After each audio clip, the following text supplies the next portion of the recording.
Welcome to our third rules interpretation module. We will be discussing points of emphasis, as well as some recent rules changes, and other really important topics that you may recall from the other modules, but could stand to get a little extra attention.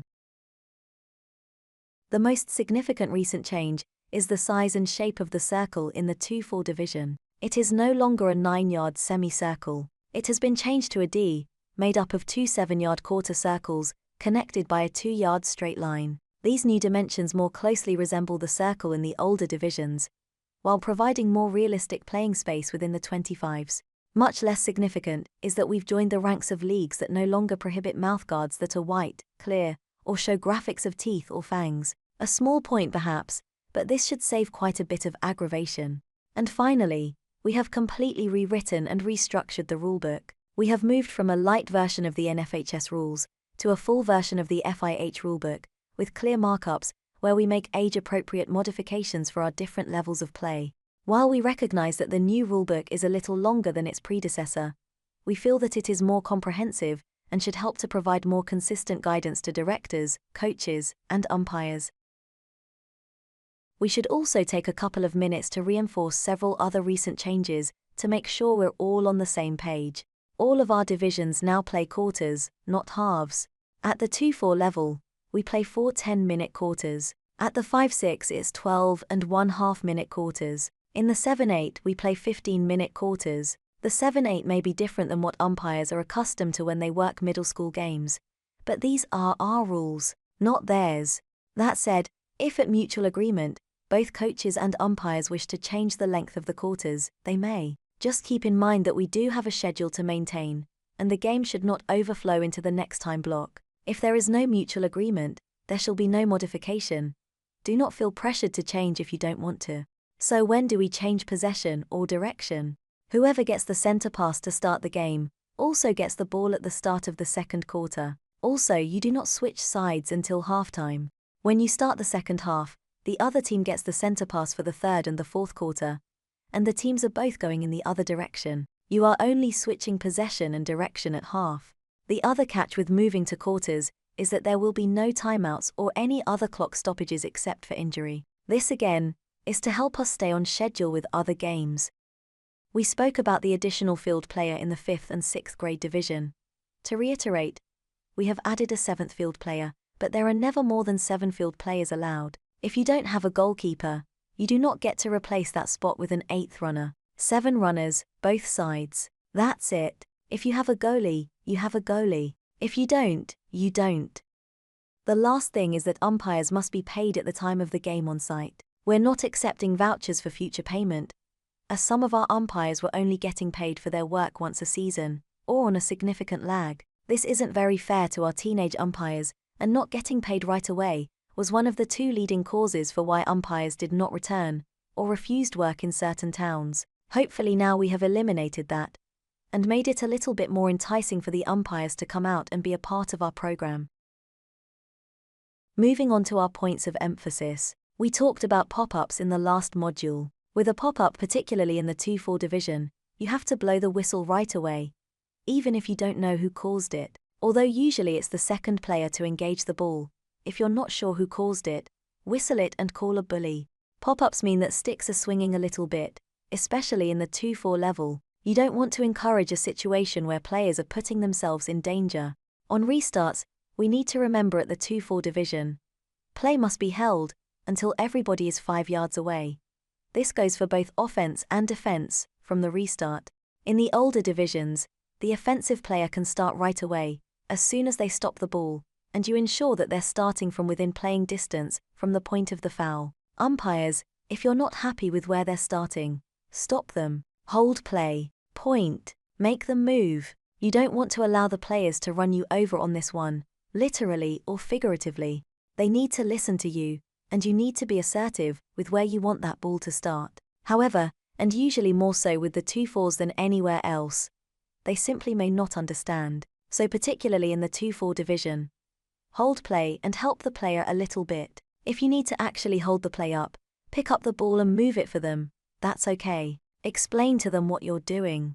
You know that confused kids, when they're being yelled at, get more confused and more upset, so we don't want to create that situation. Just know the difference between a player being confused as opposed to, say, being insubordinate. If the player is being insubordinate, you can call that an unsportsmanlike, or a delay of game foul, and give the ball back to the other team. Restarts below the 25, but outside the circle. In the 2-4 division, the ball has to be controlled for at least 3 yards before they go into the circle. Shorter players, shorter distance. We just want to get them used to the notion of not smacking the ball into the circle when they do a restart. So whether it be back and forth between their feet a few times, or they go a couple of steps, whatever the case may be, we want our 2-4 players to go 3 yards before they head into the circle. The 5th and 6th graders, like our 7th and 8th graders and in high school, need to go for at least 5 yards. Again, that can be in any direction, can be just back and forth, can be a pass to a teammate, as long as it stays out of the circle until another touch and 5 yards is achieved. So who's allowed inside the 25 in the 2-4 division? This one gets confusing sometimes. Inside our 25, it's a 3-on-3 game. As with many of our rules at this level, we're trying to manage positioning, we're trying to manage layers, and we're trying to simply develop skill and awareness at this level. So if the play is inside the 25, and that's not just the circle, but inside the 25, it's 3v3. You cannot have more than 3 players at any time inside the 25 from either team. For the attacking team, that's typically the 2 wings and the center. And as you'll recall from previous modules, the 2 wings are typically the weaker, younger, less experienced players. So yes, you've got your less experienced players potentially playing against more experienced midfielders and defense, but there's also no goalie, so it pretty much evens itself out. That said, if in the normal flow of the game, a midfielder or defensive back has a breakaway that began from their natural position on the field, the 25-yard line does not need to be treated like a brick wall that stops everybody cold. But, and this is a big one, what we don't want is where coaches are coaching their team in a way that they tell their wings not to go into the 25, instead letting their midfielders go in with their center. This sort of play is absolutely not the intent of the rule. It can happen from time to time if it's a natural flow of the game, but it is not the way you should be designing your offense. So coaches, be clear that you may not coach that way. Officials, please try to look out for this, and if you see it, warn the coaches that they must stop. It is unsportsmanlike, so it absolutely can be a yellow card if you need to. Coaches are never allowed on the field of play, unless they are tending to a player who has been injured. In the 5-6 and 7-8 divisions, coaches will not cross over the 50 on the sideline into the other team's bench area. In the 2-4 we do allow coaches to roam the entire sideline to help their players, but coaches, you must wean yourselves off of doing this as the season goes on. We understand it can be hard to communicate with young, new players from all the way down the field, but as you get into the middle of the season, you should be doing it less and less, if at all. Let the kids play. Let them make mistakes. You may be surprised what they can learn from them. After what was observed at Playday this year, the official position from the league office is that coaches need to learn to lay off a bit and let the kids play. Also, read the room. Be aware of what's happening during the game. If your team is up 5-0, you do not need to be running down your opponent's sideline and getting in their way. They have enough to do on their own. You can afford to back off a little bit or more. And then another area that frequently creates controversy is when third goals are legal or illegal. It is only illegal for a player to score a third goal, or greater, if their team is leading, and in a power down situation. If the score of the game is within 3 goals either way, there's no power down, therefore any player can score. Speaking of power down, we are not going to go through this other than to say you need to read these, and you should print this. Coaches, you need to carry this with you. You also need to teach it to your team in practice, so that they can be employed in a game without making a big production over it. These steps are progressive and regressive depending on the situation. For example, let's say you have one player who scored all 3 goals in a game. As long as the score is 3-0 or greater, that player cannot score another legal goal. However, if the lead shrinks to 3-1 and she scores again, that 4th goal is legal. The power down procedures step up with each additional margin from 3 and above, but they also step down as the lead shrinks, which hopefully it does. The purpose of these power down steps is to open up the field and create opportunities for the trailing team. The steps only apply to the team that is leading. It makes no sense to further disadvantage a trailing team, so they may continue to play under the normal rules. There is no formal powering down in the 7-8 division, but we request common sense and sportsmanship if one team is dominating the scoreboard. Just like powering down is meant to disadvantage one team and not the other, the same is true with penalty corners. A penalty corner is a penalty against the defense. At the start of a penalty corner, the defense must make certain positioning adjustments that give an advantage to the attacking team. However, what is often misunderstood is that the attacking team does not have any restrictions. They do not need to reduce numbers or send anyone back to the 50. Once the corner play begins, all players on the field may resume their normal roles. And finally, note that neither team may make any substitutions until the corner is complete. See Rule 2.3a for a full definition of when a corner is considered complete and substitutions may resume. Stick and ball height continues to be a major point of contention across the league. It shouldn't be all that complicated. In the 7-8 division, a ball may be lifted to any height as long as it does not create danger. Players must be in control of their sticks. In the 2-4 division, the ball and stick cannot rise above the knee of any player in the area, not just the hitter's knees. In the 5-6 division, we allow the umpire some discretion if no danger is created by a ball or stick raised higher than the hitter's hips. However, we don't want this to turn into another example of "this is why we can't have nice things." We are trying to be reasonable and allow our 5th and 6th graders to grow their skills and prepare for the next level, but we need to be conscious that this is a rec league and not everyone is at the same level of readiness for higher level skills. Coaches must instruct hip-to-hip movement. The discretion is for marginal extra height, not full shoulder-to-shoulder swings or high lifts. Focus on proper fundamentals. Allowing small kids to take big swings rarely results in proper technique.